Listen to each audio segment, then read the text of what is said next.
আসসালামু আলাইকুম রহমতুল্লাহ বরাকাতু। আলহামদুলিল্লাহ ওসসালাতু ওয়াসসালামু আলা রাসূলিল্লাহ বাদ। সুপ্রিয় দর্শক শ্রোতা ভাই বোন, আজ আমরা কোরবানি কেন্দ্রিক 4টি কমন এবং বড় ভুলের কথা বলবো, যে ভুলগুলো কোনো কোনো ক্ষেত্রে আমাদের কোরবানিকে সম্পূর্ণ অর্থহীন করে দিতে পারে। এ সমস্ত ভুলগুলো বেশিরভাগ মানুষ আমরা করে থাকি।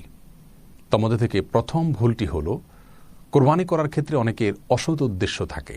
অর্থাৎ তিনি হয়তো প্রতি বছর কোরবানি করে থাকেন, এবছর কোরবানি না করলে বাচ্চারা ছেলেমেয়েরা কার মুখের দিকে চেয়ে থাকবে, অথবা আত্মীয় স্বজন কী বলবে, পাড়ার প্রতিবেশীর লোকেরা কি বলবেন, তাদের কাছে আমি ছোট হয়ে যাব, এটাকে একটা নিজের ইজ্জতের ব্যাপার মনে করেন। আবার অনেকে মনে করেন যে কোরবানি করলে এটার উপকারিতা তো আমি নিজেই পাচ্ছি, গোশত আহরণ তো আমার এমনিই করতে হয়, গোশত তো কিনতে হয়, সেক্ষেত্রে ফ্রেশ গোশত আমি আহরণ করলাম।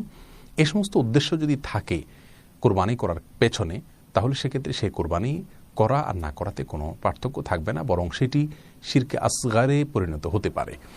যার কারণে কোরবানি হতে হবে শুধুমাত্র আল্লাহ সুবহানাহু ওয়া তাআলার সন্তুষ্টির উদ্দেশ্যে, এবং সেজন্যই মাঝে মধ্যে নিজে গরু কোরবানি করলেও সেটাকে ছাগলে পরিবর্তিত করা দরকার, এবং মাঝে মধ্যে নিজের কোরবানিটা অন্য কোনো জায়গায় করা দরকার যেখানে আমার পরিচিত লোকজন চিনছে না। অর্থাৎ যে কোনোভাবে কোরবানিতে আমার ইখলাস রয়েছে, নিষ্ঠা রয়েছে, শুধুমাত্র আল্লাহর উদ্দেশ্যে করছি, এখানে গোশত অথবা সামাজিক কোনো অবস্থান আমার উদ্দেশ্য না। এই বিষয়টিকে আমাকে নিশ্চিত করার চেষ্টা করতে হবে। কোরবানির ক্ষেত্রে অসাধুতা, উদ্দেশ্যের অসাধুতা অনেক বেশি পরিমাণে আমাদের মধ্যে হয়ে থাকে। দ্বিতীয় যে ভুলটি খুব কমনভাবে আমরা করে থাকি এবং বেশিরভাগ মানুষ করে থাকি, সেটি হলো কোরবানির পশু যিনি জবে করেন অথবা যে কসাইরা সেটাকে প্রস্তুত করেন গোশতগুলোকে, তাদেরকে আমরা কোরবানির পশুর গোশত থেকে অনেক সময় দিয়ে থাকি। আর অনেক অঞ্চলে দেখা যায় যিনি জবাই করেন তাকে কোরবানির পশুর কল্লাটা বা কিছু অংশ দিয়ে দেওয়া হয়। এটা সম্পূর্ণরূপে নাজায়েজ একটি কাজ। রাসূল করিম সাল্লাল্লাহু আলাইহি ওয়াসাল্লাম অত্যন্ত পরিষ্কারভাবে নিষেধ করেছেন। আলী রাদিয়াল্লাহু তাআলা আনহু বলেছেন, আর বিভিন্ন হাদিসে বিভিন্ন সাহাবীদের কাছ থেকে বর্ণিত হয়েছে যে নবী আলাইহিস সালাম নিষেধ করেছেন কসাইকে কোরবানির পশুর কোনো গোশত দিতে। কোরবানির পশুর গোশত আপনি কসাইকে দিতে পারবেন না, এজন্য যে আপনি কসাইকে ওই গোশত দেওয়া মানে হলো কসাইকে পারিশ্রমিক দেওয়া। আর কোরবানির পশু বিক্রি করা জায়েজ নাই, এবং কাউকে পারিশ্রমিক হিসাবে দিলে সেটাও বিক্রি করার মতোই হয়ে গেল। সেই দৃষ্টিকোণ থেকে এটি সম্পূর্ণ ভুল একটি কাজ এবং বড় ধরনের একটি ভুল। এটা আমরা কিন্তু অনেক সময় করে থাকি। আপনি কসাইকে আগে থেকে বলে দিবেন, তোমার পারিশ্রমিক এত, কোনো গোশত তুমি পাবে না। কসাইরা অনেক সময় অল্প পয়সায় রাজি হয়ে যায়, কারণ সে জানে যে কিছু গোশত পেলে তার দাম অনেক বেশি হবে।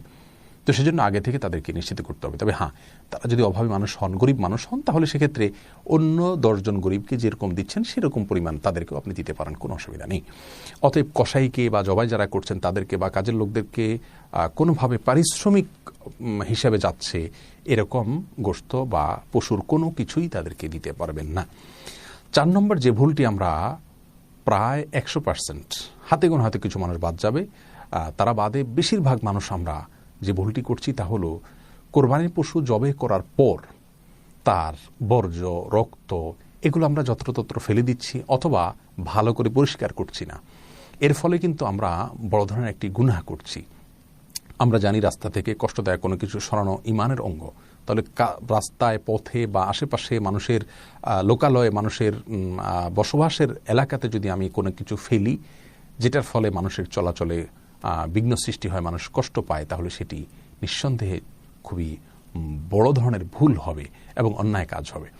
আপনার কোরবানির পশুর রক্ত, বর্জ্য এগুলোর দুর্গন্ধে যদি পথচারীদের কোরবানির ঈদের কয়েকদিন পর পর্যন্ত চলাফেরা করতে অসুবিধা হয়, কষ্ট হয়, মশা তৈরি হয়, পরিবেশ নষ্ট হয়, তাহলে কিন্তু তার জন্য আল্লাহ সুবহানাহু ওয়া তাআলার কাছে আপনাকে দায়ী হতে হবে। আর সেই জায়গা থেকে আমাদের জবাবদিহিতার বোধ থাকা উচিত।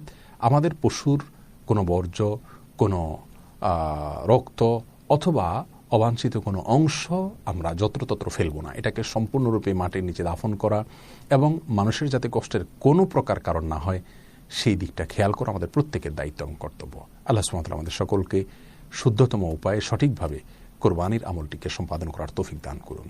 আসসালামু আলাইকুম ওয়া রাহমাতুল্লাহি ওয়া বারাকাতুহু।